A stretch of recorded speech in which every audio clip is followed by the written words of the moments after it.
उत्तराखंड में जंगलों की आग हर साल आने वाली ऐसी आपदा है जिसे संभवतः बेहतर योजना और ईमानदार कोशिशों के साथ रोका जा सकता है या बहुत कम तो किया ही जा सकता है, लेकिन ये साल दर साल और विकराल होती जा रही है। अब तक उपलब्ध आंकड़ों के अनुसार 2021 में वनाग्नि से 8 लोगों की मौत हुई थी, जो इस साल से पहले सबसे ज्यादा मौतें थी। बिनसर में हुए दर्दनाक हादसे के बाद इस साल मौतों की संख्या अब तक सबसे ज्यादा 10 हो गई है। हालांकि आश्चर्यजनक रूप से वन संपदा को नुकसान और वनाग्नि के हादसे बेहद कम हैं। वैसे प्रदेश के वन मंत्री सुबोध उनियाल की बात माने तो इस बार आग ज्यादा नहीं लगी है, बल्कि मीडिया ने इसे ज्यादा बताया है। मानक बदलने पड़ेंगे। मतलब करीबन 1000 हेक्टेयर के आसपास जंगलों का नुकसान हुआ, और ऐसा नहीं है कि ये पहली बार हुआ कुछ, इस बार ये मीडिया द्वारा रचित ज्यादा था।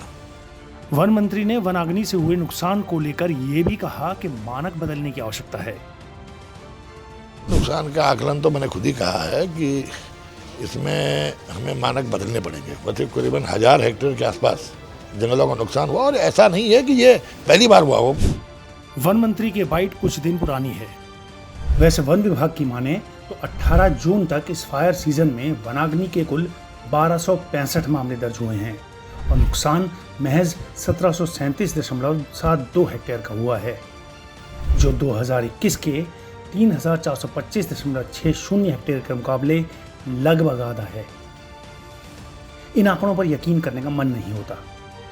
क्या वन विभाग ने मानक पहले ही तो नहीं बदल दिए ताकि नुकसान कम दिखाई दे?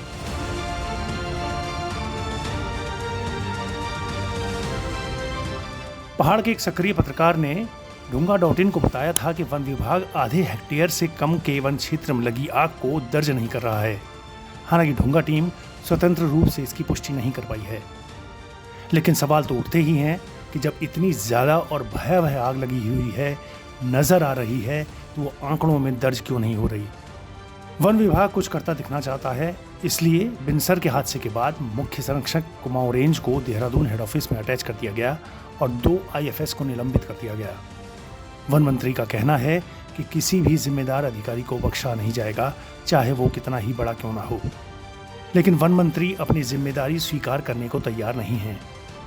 जब प्रदेश में फायर सीजन चरम पर था तो वो राज्य में नहीं थे। ये सवाल एक रिपोर्टर ने उनसे पूछ लिया, तो देखिए उन्होंने क्या कहा। देखिए, ना तो वन मंत्री आग बुझाने जाते हैं, ना मुख्यमंत्री आग बुझाने जाते हैं। देखिए, ना तो वन मंत्री आग बुझाने जाते हैं, ना मुख्यमंत्री आग बुझाने जाते हैं। आग बुझाता है विभाग का आदमी। अब बड़ा सवाल ये है कि जब आग आखिरकार बारिश के आने पर ही बुझनी है, आग अपनी जान पर खेलकर जमीन पर काम करने वाले वन कर्मियों को ही बुझानी है, तो इतने बड़े वन महकमे और उस पर मंत्री का काम ही क्या है? उत्तराखंड को क्यों ऐसे मंत्री चाहिए जो ना कोई जिम्मेदारी लेने को तैयार होते हैं और ना ही उनकी कोई जवाबदेही है? पर्यटन, खेल, महिला और बाल विकास, सैनिक कल्याण, शिक्षा, स्वास्थ्य, परिवहन, सड़क सुरक्षा, आप गिनते जाइए और इनके मंत्रियों को देखते जाइए। क्या सचमुच हमें इनकी जरूरत है?